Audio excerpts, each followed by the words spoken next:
Bonsoir à toutes et à tous, bienvenue dans cette édition d'information dans l'actualité de ce 19 avril 2023. Dans une semaine, la Guinée fera découvrir au public et aux partenaires ses atouts et ressources en matière de formation professionnelle. Ce mercredi, le ministre Alpha Bakar Barry était face à la presse pour débattre des enjeux de ces journées. Et puis l'exploitation artisanale de l'or à petite échelle, source de dérèglements environnementaux, notamment l'utilisation des produits chimiques comme le mercure. La Guinée lance le projet Planète Gold pour moraliser le secteur. Enfin, des incendies ont tout consumé dans les localités de Dingira, aussitôt informé. Le gouvernement, à travers l'Agence nationale de gestion des urgences et catastrophes humanitaires, a dépêché une mission sur place. Les détails, c'est dans cette édition d'information. Voilà pour le sommaire. Encore une fois, bonsoir à tous. Après la cérémonie de levée de la quarantaine de la première promotion du Pristani militaire et l'inauguration du pont Paul Kagame, les chefs d'État guinéens et rwandais ont eu un tête-à-tête dans l'après-midi du mardi 18 avril 2023 au CAS Bellevue, où une série d'activités a été menée au menu des échanges, le renforcement des liens bilatéraux et les perspectives de coopération dans divers domaines sectoriels. Au terme de cette visite, le traditionnel communiqué conjoint final est lu par Dr Maurice Sandan Kouyaté, ministre des Affaires étrangères. Le condensé est signé Fatoumata Kourouma. Après la cérémonie de levée de la quarantaine de la première promotion du Pristani militaire et l'inauguration de l'échangeur de Kagbele dénommé Paul Kagame, les chefs d'État rwandais et guinéens ont eu un tête-à-tête dans l'après-midi du mardi 18 avril 2023 au CAS Bellevue de Conakry, dans la commune de Dixine, où une série d'activités a été menée.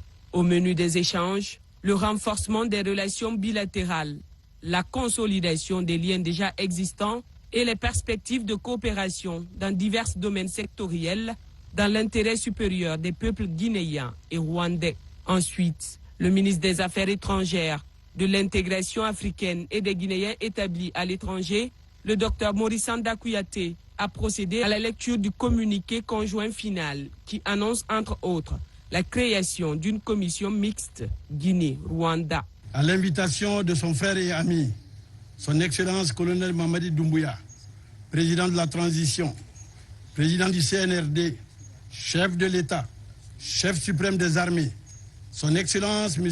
Paul Kagame, président de la République du Rwanda, à la tête d'une importante délégation, a effectué une visite d'amitié et de travail à Conakry du 17 au 18 avril 2023. Cette visite s'inscrit dans le cadre du panafricanisme et du renforcement des relations d'amitié et de coopération entre la République du Rwanda et la République de Guinée. Au cours de son séjour, les deux chefs d'État ont eu des entretiens qui se sont déroulés dans une atmosphère empreinte de cordialité et de compréhension mutuelle. Ces entretiens leur ont permis de passer en revue les principales questions d'intérêt commun au plan bilatéral, régional et international. Au titre de la coopération bilatérale, les deux chefs d'État se sont félicités de l'excellence des relations d'amitié et de coopération entre la République du Rwanda et la République de Guinée. Ils se sont engagés à insuffler une nouvelle dynamique à cette coopération. Ils se sont également réjouis de leur convergence de vues sur les questions d'intérêt commun.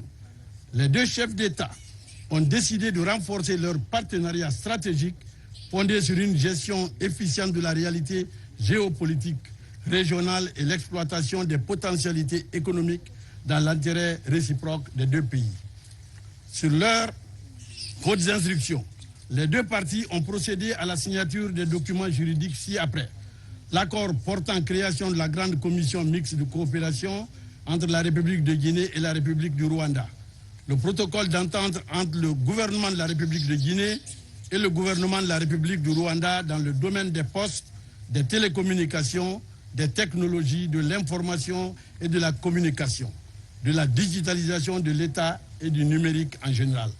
À ce titre, les deux parties ont convenu de passer en revue les accords existants entre les deux pays et de programmer dans les meilleurs délais la grande session inaugurale de cette grande commission mixte de coopération, cadre de concertation privilégié. Durant son séjour, son Excellence M. Paul Kagame, président de la République rwandaise, a participé en compagnie de son frère et ami, son Excellence colonel Mamadi Doumbouya, président de la transition, président du CNRD, chef de l'État, chef suprême des armées, à la cérémonie de levée de la quarantaine des nouveaux élèves du Prytanée militaire au palais Mohamed V, suivi de l'inauguration de l'échangeur de Kagbele, baptisé du célèbre nom de son Excellence M. Paul Kagame, président de la République du Rwanda. Au terme de sa visite d'amitié et de travail en République de Guinée, son Excellence M. Paul Kagame, président de la République du Rwanda, a exprimé ses sincères remerciements et sa profonde gratitude au peuple et au gouvernement de la République de Guinée, ainsi qu'aux Guinéens et singulièrement à son Excellence colonel Mamadi Doumbouya, président de la transition, pour l'accueil fraternel et chaleureux dont sa délégation et lui-même ont fait l'objet durant leur séjour en République de Guinée. Le président de la République du Rwanda, son Excellence M. Paul Kagame, a invité son Excellence colonel Mamadi Doumbouya, président de la transition, président du CNRD, chef de l'État, chef suprême des armées, à effectuer une visite d'amitié et de travail au Rwanda. Son Excellence colonel Mamadi Doumbouya, président de la transition, chef de l'État, chef suprême des armées, a accueilli favorablement cette invitation. La date de cette visite sera fixée ultérieurement par voie diplomatique. Fait à Conakry le 18 avril 2023 en 2 exemplaires en langue française et anglaise. Le président de la République sœur du Rwanda, pour sa part, a remercié le chef de l'État guinéen pour son hospitalité et pour l'honneur d'avoir donné son nom à l'échangeur de Kagbele. Excellency, Colonel Mamadi Doumbouya, Transitional President of the Republic of Guinea. Excellence, Monsieur le Président de la Transition de la République de Guinée, distingués invités, je voudrais vous remercier pour l'accueil dont ma délégation et moi avons été l'objet. Notre séjour a été bref, mais très fructueux. Ce fut un réel plaisir pour moi, ce matin, Monsieur le Président, de prendre part à la cérémonie de remise des attributs à la première promotion du Prytanée militaire. Les futurs leaders de la Guinée, par cet acte, sont déjà en place. Je voudrais vous en féliciter, Monsieur le Président. J'ai été aussi très heureux de prendre part à l'inauguration de l'impressionnant échangeur de Kagbele. Permettez-moi de vous traduire mes appréciations à vous et au peuple de Guinée pour l'honneur que vous m'avez fait, à travers moi, au peuple du Rwanda, en donnant mon nom à cet édifice. Monsieur le Président, vous et moi avons eu de bonnes discussions et nos différentes équipes en ont eu autant. Je souhaiterais que nous travaillions en synergie sur des sujets d'intérêt commun. La détermination à œuvrer pour le bien de nos 2 peuples est plus que jamais présente. Le partage de connaissances et d'expertise entre nous en tant qu'Africains et avec d'autres partenaires à travers le monde est nécessaire et utile. Nous faisons cela pour créer les meilleures conditions pour nos citoyens afin qu'ils vivent longtemps dans la santé et aussi pour l'avancement de nos pays. Personne n'aura tout ce dont il a besoin en même temps ou réussir tout seul. Donc la coopération dans les différents domaines est indispensable. Je vous encourage de nouveau, Monsieur le Président, à continuer une fois de plus à promouvoir la paix et la stabilité dans votre pays, la Guinée, gage certain d'un développement durable. Monsieur le Président, merci beaucoup. Dear President, I thank you very much. Merci beaucoup. Merci, Monsieur le Président. J'espère que vous avez passé un bon séjour en Guinée et vous dire que vous êtes chez vous. Sentez-vous à la maison. Conakry et Kigali, c'est la même chose. Et je vous invite à prendre un repas. Merci, Monsieur le Président. Au-delà de l'annonce de la création d'une commission mixte Guinée-Rwanda, une signature de protocole d'accord sous réserve des instructions des 2 chefs d'État a été effectuée. C'est par cette série d'activités au Casse Bellevue de Conakry que s'est clôturée la visite officielle de son Excellence, M. Paul Kagame, à Conakry. Ainsi, accompagné de son homologue et hôte, le président Kagame et sa suite se sont dirigés à l'aéroport international Ahmed Sékou Touré de Conakry, où ils ont pris le départ pour Kigali, après 48 heures passées en terre africaine de Guinée. Focus sur l'école de Prytanée militaire de Guinée, une première depuis les indépendances. Pour la petite histoire, c'est le 14 novembre 2022 que cette école a ouvert ses portes sous l'ère du CNRD avec le leadership du commandant en chef des forces armées, le colonel Mamadi Doumbouya. Des programmes d'enseignement civil et militaire sont dispensés aux enfants de cette école d'élite. Explication, capitaine Foudé Aboubakar Bangoura, il est correspondant de la presse militaire. Le Prytanée militaire est un établissement d'enseignement qui a pour vocation la préparation des élites d'une nation. En Afrique, certains pays sont à un siècle de la création de ces écoles, telles que l'école de Kati au Mali en 1923, Saint-Louis du Sénégal en 1933 et Bingerville de la Côte d'Ivoire en 1939 et tant d'autres. En Guinée, il a fallu attendre le 14 novembre 2022 sous l'ère CNRD, de voir la toute première école Prytanée militaire ouvrir ses classes. Ma vision est de réunir les enfants les plus brillants de notre nation autour d'un projet commun pour préparer le futur et tirer tous les autres enfants vers la culture de l'excellence. L'enjeu est d'obtenir les meilleurs cadres pour l'administration civile et militaire dans un futur proche.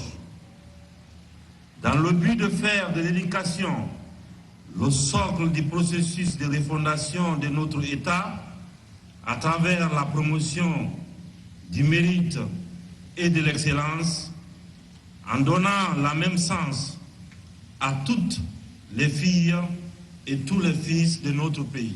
Officiellement lancé le 9 janvier 2023 par le chef de l'État, la formation de cette première promotion du Prytanée militaire a porté sur 5 axes majeurs. Tout d'abord, l'acquisition d'une bonne aptitude physique, morale et mentale.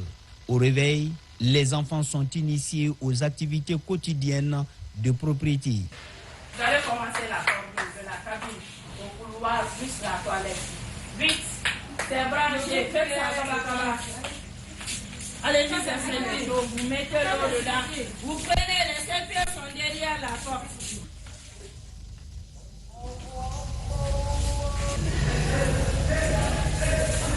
Ils sont par la suite sur l'aire de sport pour le réveil musculaire. Objectif, pouvoir effectuer une performance de 4 tours d'une piste de 400 mètres en 12 minutes. En classe, les élèves reçoivent les cours de l'enseignement général et ceux militaires. Les 3 mois de bleuissement ont en partie été consacrés aux connaissances théoriques et pratiques de l'art militaire. On a fait comprendre aux enfants c'est quoi le commandement préparatoire et c'est quoi le commandement d'exécution. C'est quoi une position et c'est quoi les mouvements. Et nous avons parlé du garde à vous. Et nous avons parlé encore de la position du soldat sans armes et du repos. Après les cours théoriques, nous allons partir encore sur le terrain pour essayer de pratiquer. Sur le plan alimentaire, la diversité du menu et le respect de l'hygiène sont observés à la lettre tout au long du cursus des enfants de Prytanée. Après le manger, ils prennent quand même des fruits. Hein? C'est à cause de ça que je vous parlais. Non seulement la restauration, on surveille qu'est-ce que les enfants mènent, le dessert on donne, qu'est-ce que les enfants ils prennent comme manger, comme alimentation. Même s'ils n'ont pas été faim, mais quand même on fait de telle sorte qu'ils aient ce qu'ils avaient l'habitude de manger à peu près à la maison. Autour du manger, ces enfants apprennent la soumission, la serviabilité et l'esprit d'équipe. On mange très bien, on dort très bien. Voici notre répertoire. C'est ici qu'on vient au ministère à manger. Outre la compréhension des traditions de l'école, son règlement intérieur, la période de bleuissement a permis à ces 48 élèves d'apprendre et de maîtriser les chants et l'hymne de l'école.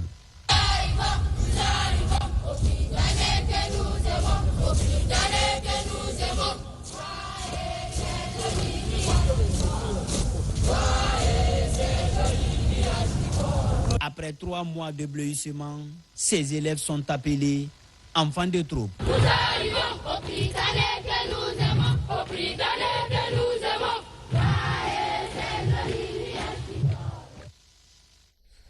Dans le reste de l'actualité, la Guinée veut se doter d'un programme national de sécurité et de santé au travail. Le document qui couvre la période 2023-2027 est soumis à l'analyse des experts et membres du comité tripartite, gouvernement, syndicats et patronat. L'idée est de réduire les risques professionnels dans le monde du travail. Mamadi Terna Kamisoko. En décidant de créer un service national qui prend en compte à la fois les aspects santé et sécurité au travail, les autorités guinéennes s'engagent à offrir aux employés un environnement de travail décent. Avec l'accompagnement du Bureau international du travail et l'Organisation mondiale de la santé, les travaux de validation technique du programme national de santé et sécurité au travail sont lancés à Conakry. La rencontre qui regroupe experts du domaine et membres du comité tripartite gouvernement, syndicats et patronat revêt une importance capitale en matière de prévention et de réparation des travailleurs évoluant sur le territoire national. Le programme national de sécurité santé au travail que nous allons valider constitue une étape importante dans cette démarche. Il vise à renforcer la prévention des risques professionnels et à améliorer la qualité de vie au travail. Il prévoit notamment des actions concrètes pour sensibiliser les employeurs et les travailleurs aux enjeux de la sécurité santé au travail, pour améliorer également les conditions de travail dans tous les secteurs d'activité professionnelle. La Guinée tend vers l'aboutissement d'un long processus qui a démarré depuis mai 2022. Par cette démarche, le pays s'aligne derrière les dispositions internationales visant à protéger les travailleurs. Il s'agit d'une politique nationale et d'un programme national qui engage le gouvernement de la République de Guinée, donc qui devra faire l'objet d'une adoption gouvernementale. Une fois adopté, ce programme permettra aux différents acteurs impliqués de mettre en œuvre les différents axes stratégiques qui se résument en l'amélioration de la qualité de vie sur les lieux de travail et à garantir aux travailleurs ce que nous appelons un milieu de travail sûr et salubre. Désormais, les parties prenantes s'engagent dans une synergie d'action en vue de garantir un milieu de travail équitable à tous. Conscient des réels enjeux socio-économiques et de l'ampleur des souffrances que subissent les travailleurs dans leur secteur d'activité respectif, le gouvernement, à travers ses services techniques, a pris la ferme résolution d'inscrire ses préoccupations en matière de santé et de sécurité au travail en bonne place dans sa vision politique de développement. En cette période de refondation de l'État, cette vision s'est concrétisée par la prise d'une nouvelle politique de santé et sécurité au travail en voie d'adoption et l'engagement dans le processus d'élaboration d'un programme national de santé et sécurité au travail pour une bonne mise en œuvre. Ce document, qui sera prochainement soumis au gouvernement guinéen, couvre la période 2023-2027. Pendant 4 ans, il va donc servir de boussole qui va guider les actions de l'État et des partenaires en lien avec la santé et la sécurité en milieu du travail. Le secrétaire général du Conseil africain et malgache pour l'enseignement supérieur est en séjour à Conakry. Une visite qui s'inscrit dans le cadre de la redynamisation de la coopération entre les pays membres du CAMES. Dr Diaka Sidibé a saisi cette opportunité pour réitérer l'engagement de la Guinée à renforcer l'intégration sous-régionale, j'allais dire. Mounir Bari. Le Conseil africain et malgache pour l'enseignement supérieur CAMES a aujourd'hui 55 ans d'existence et compte 19 pays membres de la Guinée. À Conakry, la consolidation des acquis de l'institution pour une meilleure intégration académique sous-régionale est au cœur d'une rencontre. Nous nous inscrivons dans une 5e phase de la dynamique constructive qui est la phase de la consolidation des acquis, mais surtout de la valorisation des nombreux acquis du CAMES. Valorisation à travers une meilleure intégration académique, mais surtout à travers un impact réel sur le développement socio-économique de nos États. Promouvoir et pérenniser l'intégration sous-régionale, les acteurs cherchent à définir de nouvelles stratégies. Le ministère de l'Enseignement supérieur, de la Recherche scientifique et de l'Innovation penche en faveur de la mobilité des étudiants et enseignants-chercheurs et surtout la co-construction des programmes par la promotion de l'assurance qualité. L'occasion a été pour moi de donner quelques orientations par rapport au renforcement de cette institution panafricaine afin que notre CAMES puisse être cet outil puissant d'intégration académique sous-régionale, mais également un levier pour la qualification de nos systèmes d'enseignement supérieur dans les 19 États. Le CAMES est un outil d'intégration des États, une référence internationale en matière d'évaluation scientifique. La nouvelle équipe dirigeante de l'organisation entend redynamiser l'institution et la rendre financièrement autonome. Comme annoncé dans les titres,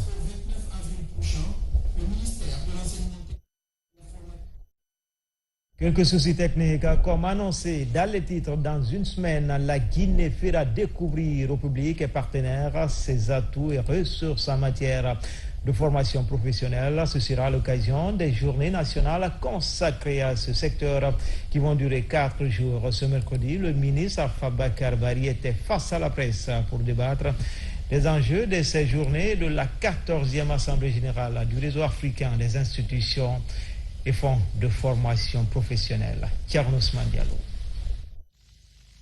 Du 26 au 29 avril prochain, le ministère de l'enseignement technique, de la formation professionnelle et de l'emploi va organiser au Palais du Peuple l'événement annuel le plus important pour le département. Des journées qui porteront sous le thème « Les métiers techniques et professionnels, levier du développement local ». Une opportunité de présenter l'immense potentiel de ce secteur en pleine transformation. Nous allons parler de l'entrepreneuriat, nous allons parler du renforcement des capacités, nous allons parler du développement des contenus de formation, mais aussi ce sera l'occasion pour nos écoles de venir présenter et montrer ce qu'elles font. Ces institutions vont donc à la fois exposer des œuvres réalisées par leurs apprenants, mais aussi donner les informations nécessaires pour que l'on puisse améliorer le processus d'orientation. L'un des grands enjeux cette année est l'organisation des Olympiades des métiers au cours de ces journées. Une grande première qui permettra de révéler des talents dans 15 métiers à l'issue d'une compétition et ouvrir davantage la Guinée au reste du monde dans ce secteur. Nous avons entamé un processus d'adhésion à un des événements les plus importants au monde sur l'enseignement technique et la formation professionnelle, que sont les World Skills International. Ce sont les Olympiades des métiers qui mettent en compétition dans des filières spécifiques plusieurs équipes du monde. Et aujourd'hui, nous sommes très heureux de vous dire que nous allons organiser pour la première fois en Guinée la première édition des Olympiades des métiers de Guinée. Ce qui va nous conduire, bien entendu, à l'adhésion de la Guinée aux World Skills, mais aussi à la participation de l'équipe guinéenne à la prochaine édition des World Skills à Lyon, en France. Sur la même période, le ministère de l'enseignement technique, à travers l'Office national de formation et de perfectionnement professionnel, va organiser la 14e Assemblée générale ordinaire du réseau africain des institutions et fonds de formation professionnelle. L'année dernière, l'Assemblée générale s'est tenue à Niamey au Niger, où la question qui était posée était de savoir comment l'apprentissage peut participer au développement d'un pays, l'apprentissage des métiers.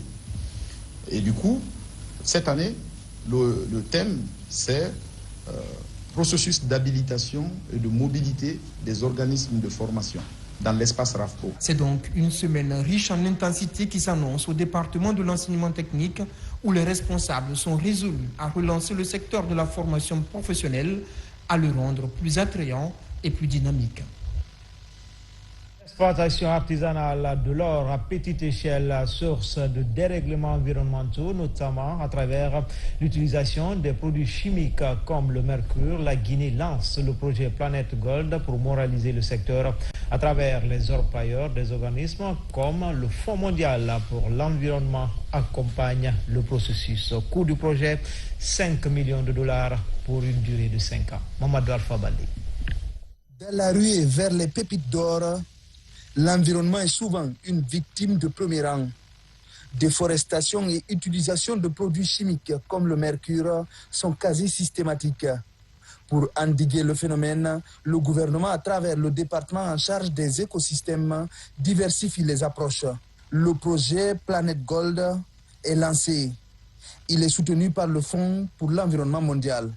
L'objectif global de cet atelier porte sur la présentation du projet dans toutes ses composantes et ainsi contribuer à l'élimination des émissions et des rejets de mercure dans l'environnement provenant de l'exploitation minière artisanale et à petite échelle EMA.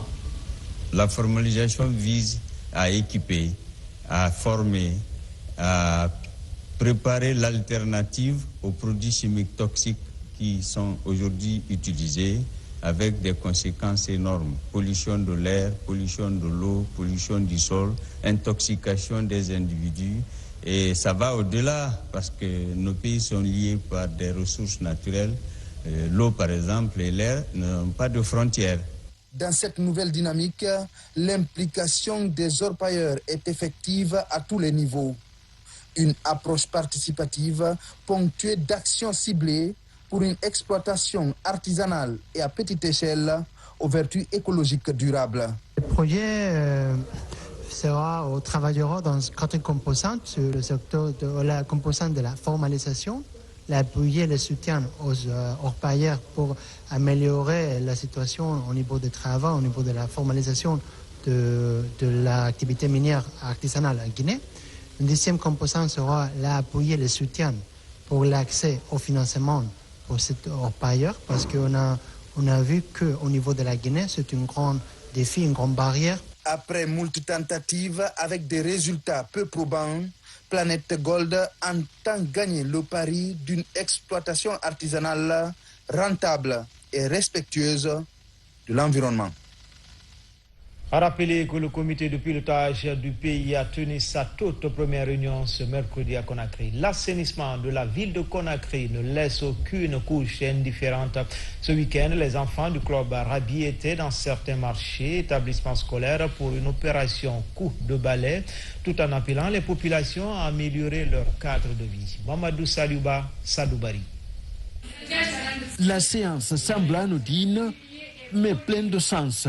Dans ce centre, Rabier les enfants, on sensibilise les tout-petits au respect de l'environnement. Une séance théorique suivie d'une descente sur le terrain pour un engagement communautaire. Première étape, le marché de Kaporo. Là, des équipements sont offerts à l'administration du marché pour l'assainissement du centre de négoce. Cette ONG a pensé à l'administration du marché, non seulement aussi les usagers du marché, de mettre les kits, les balais à la disposition des usagers du marché. Vraiment, nous sommes très réconfortés.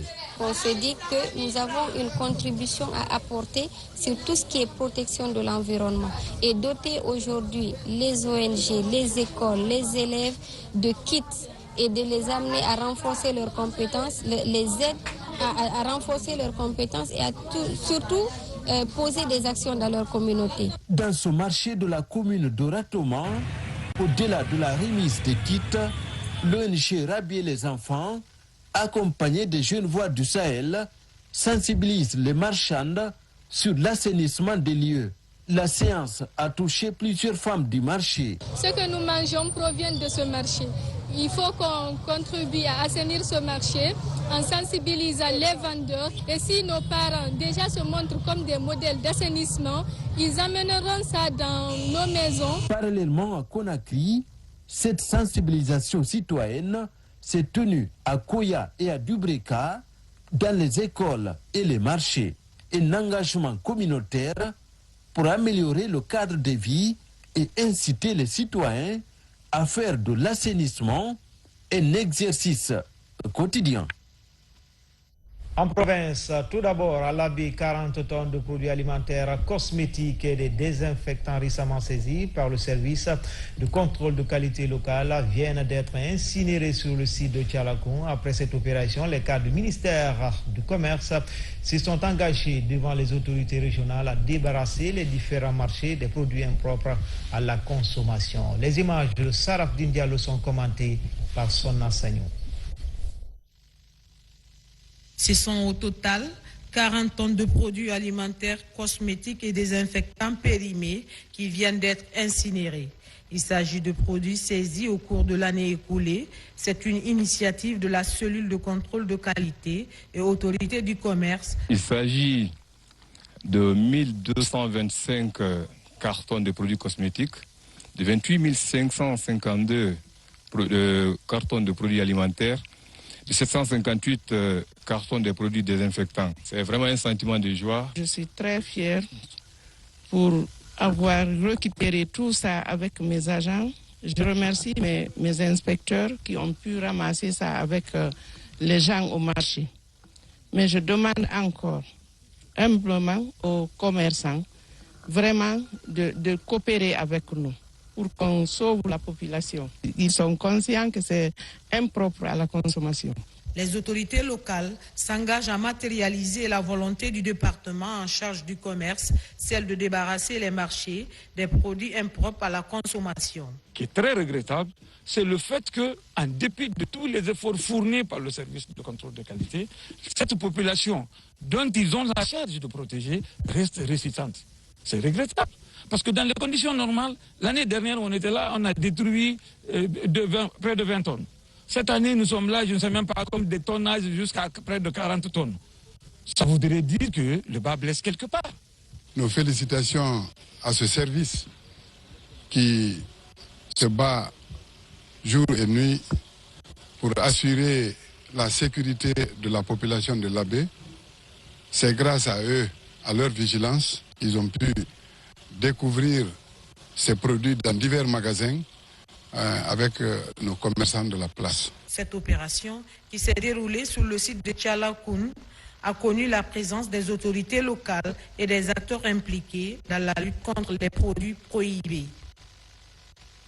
Des violents incendies ont tout ravagé dans certaines localités de Linguia et aussitôt informé le gouvernement à travers l'Agence nationale de gestion des urgences et catastrophes humanitaires a dépêché une mission sur place. Lancé Touré et son équipe apportent un important don de vivres aux sinistrés. Amadou Touré, envoyé spécial. Les dégâts sont importants. Plusieurs cases et leur contenu partis en fumée ici à Noumoula, district de Felolamou, sous-préfecture de Dialakoro, dans la préfecture de Dengueraï.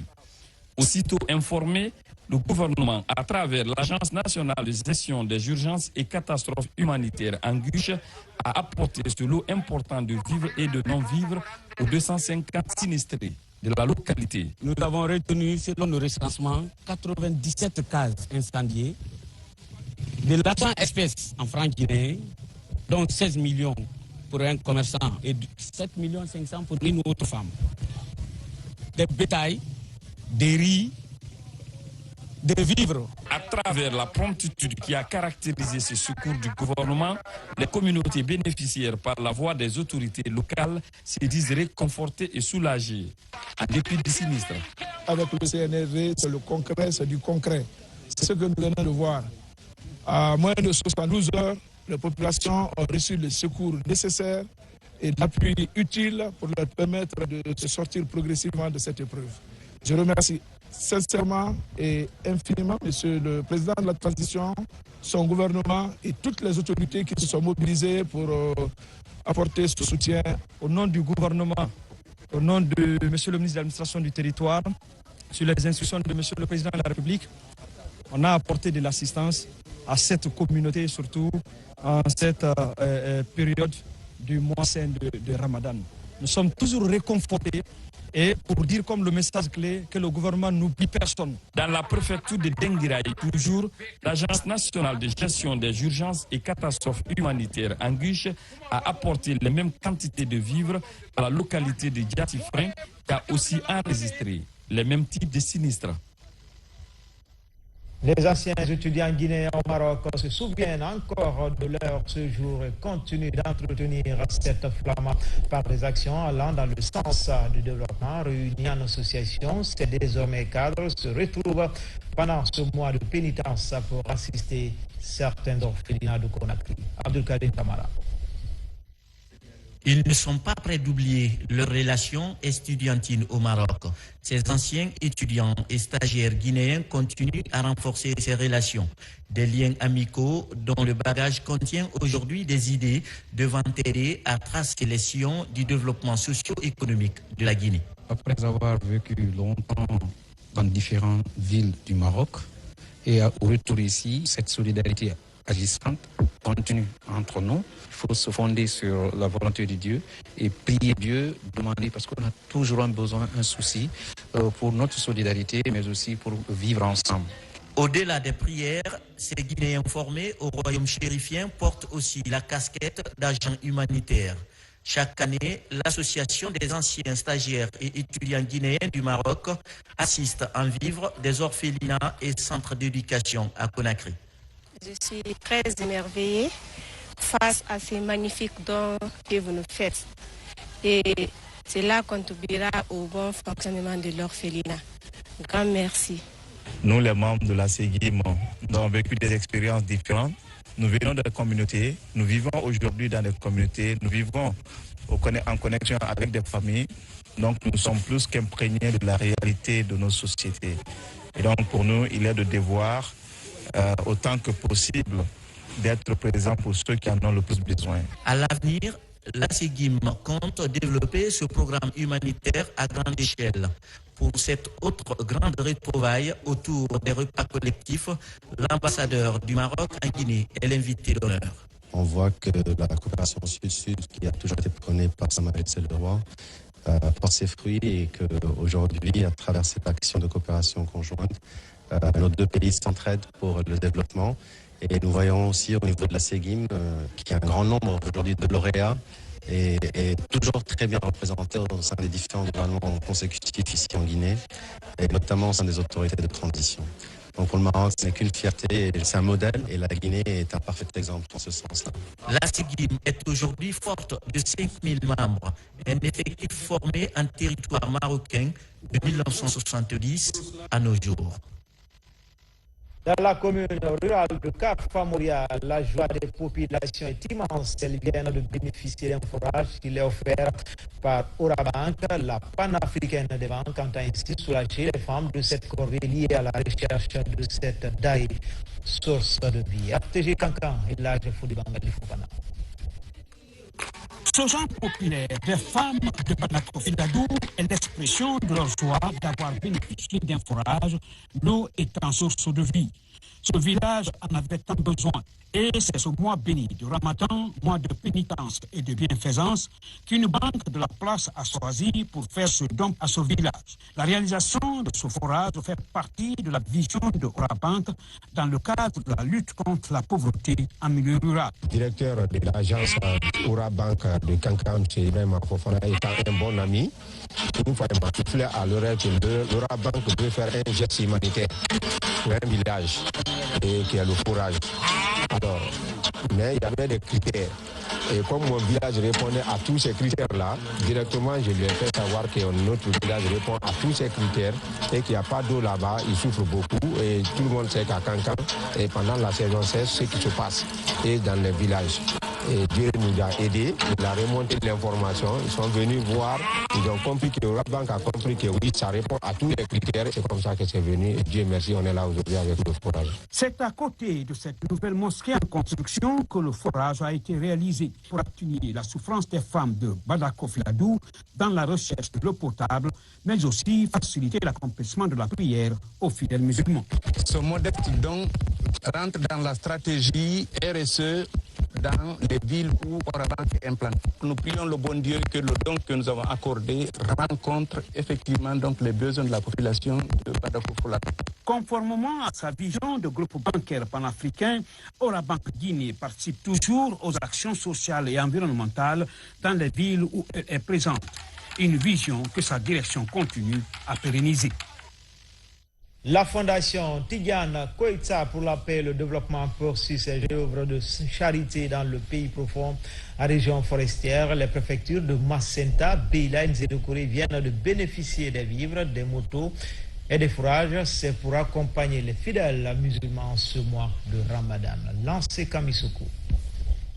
Dans la préfecture de Macenta, ils sont nombreux, ces fidèles musulmans, à bénéficier de l'assistance de la fondation Tidiane Koïta pour la paix et le développement.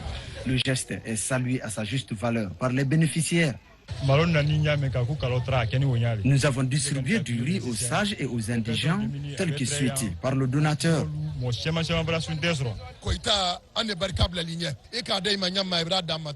Nous avons reçu du riz de la part de Tidjane Koïta.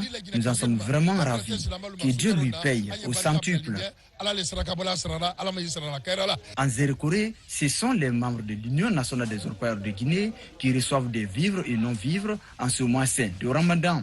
L'ambition du président de l'organisation est de consolider l'union et la concorde entre les acteurs de cette fêtière. Grâce à notre brillant président Tidjane Koïta, qui est notre président national à Conakry, qui nous a vraiment ouvert des dons en forêt. C'est pas ça seulement le riz. Il nous a donné 3 fourrages. On a mis une fourrage sur le nom de Massanta et un autre aussi, Beila, et un autre à Zérekoré. Et avec 3 motos que vous avez vues ici, une moto à Zérekoré, une moto à Massanta, comme à Beila aussi une moto. C'est ce don-là qu'on est en train de distribuer avec nos membres de bureau et nos populations. À l'image de Zérekoré et Massanta, les fidèles musulmans de Beila ont aussi bénéficié de l'appui de la Fondation Tidjane Koïta pour la paix et le développement.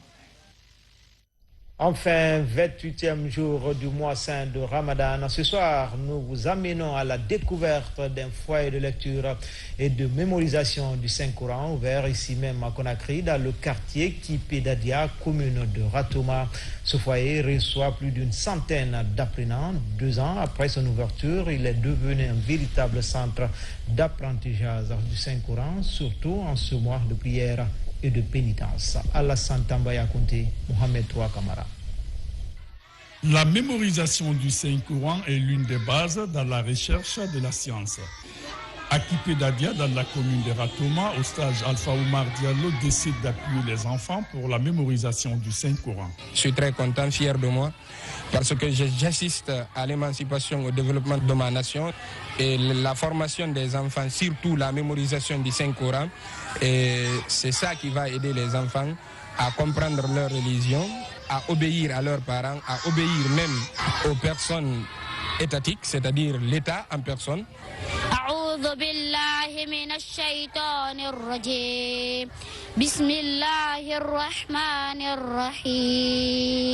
est content de notre stage qui nous a aidé à lire bien le Coran et à réviser. Dans cette noble idée, au stage Alpha Oumar Diallo demande à toutes les bonnes volontés d'orienter les enfants vers la lecture et la mémorisation du Saint-Coran. Une action d'adoration aux mules vertes. Il y a beaucoup de centres, des foyers coraniques qui ferment pendant le mois de Ramadan. Nous, on a jugé nécessaire d'étudier pendant le mois de Ramadan. C'est-à-dire, si on remarque ce que Dieu a dit dans la Sourate Al-Baqarah, il nous a dit que le Coran est descendu dans le mois de Ramadan. Et si on ne lit pas le Coran dans le mois de Ramadan, alors qu'est-ce qu'on a? Nous sommes en train de faire le contraire. Il y a beaucoup de manquements qui sont là parce que nous sommes avec des enfants orphelins qui n'ont pas les moyens adéquats qui sont là, il faut leur venir en aide. Surtout en ce mois saint du Ramadan, faciliter l'apprentissage du Saint-Coran doit être une priorité pour tous les croyants. Selon les érudits, celui qui lit le Coran est récompensé par le paradis. C'était tout pour les infos. Tout le plaisir a été pour moi de vous servir. Toutes ces informations sont à retrouver sur le www.rtgcoloma.info. À demain, Inch'Allah.